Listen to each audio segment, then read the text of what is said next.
chapter 5. Then came all the tribes of Israel to David unto Hebron, and spake, saying, Behold, we are thy bone and thy flesh. Also in time past, when Saul was king over us, thou wast he that leddest out and broughtest in Israel.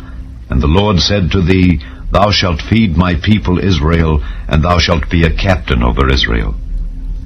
So all the elders of Israel came to the king to Hebron, and King David made a league with them in Hebron before the Lord.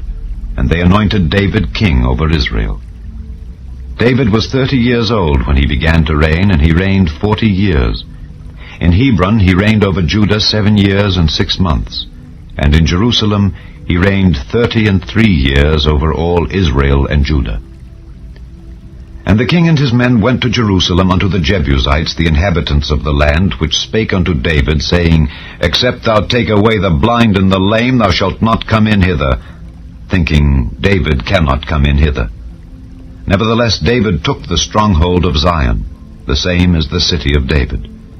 And David said on that day, Whosoever getteth up to the gutter, and smiteth the Jebusites, and the lame and the blind, that I hated of David's soul, he shall be chief and captain.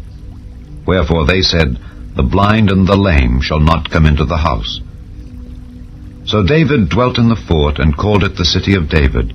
And David built round about from Millo and inward.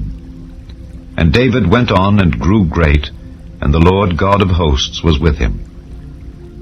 And Hiram king of Tyre sent messengers to David, and cedar trees, and carpenters, and masons, and they built David an house. And David perceived that the Lord had established him king over Israel, and that he had exalted his kingdom for his people Israel's sake. And David took him more concubines and wives out of Jerusalem, after he was come from Hebron. And there were yet sons and daughters born to David. And these be the names of those that were born unto him in Jerusalem: Shammua, and Shobab, and Nathan, and Solomon, Ibhar also, and Elishua, and Nepheg, and Japhiah, and Elishama, and Eliada, and Eliphalet. But when the Philistines heard that they had anointed David king over Israel, all the Philistines came up to seek David. And David heard of it, and went down to the hold. The Philistines also came and spread themselves in the valley of Rephaim. And David inquired of the Lord, saying, Shall I go up to the Philistines? Wilt thou deliver them into mine hand? And the Lord said unto David, Go up, for I will doubtless deliver the Philistines into thine hand.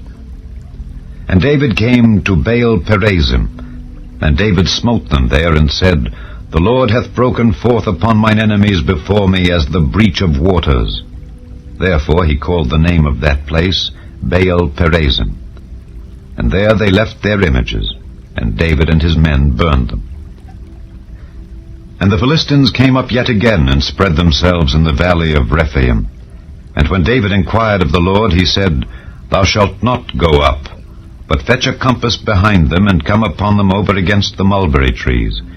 And let it be, when thou hearest the sound of a going in the tops of the mulberry trees, that then thou shalt bestir thyself, for then shall the Lord go out before thee to smite the host of the Philistines. And David did so as the Lord had commanded him, and smote the Philistines from Geba until thou come to Gaza.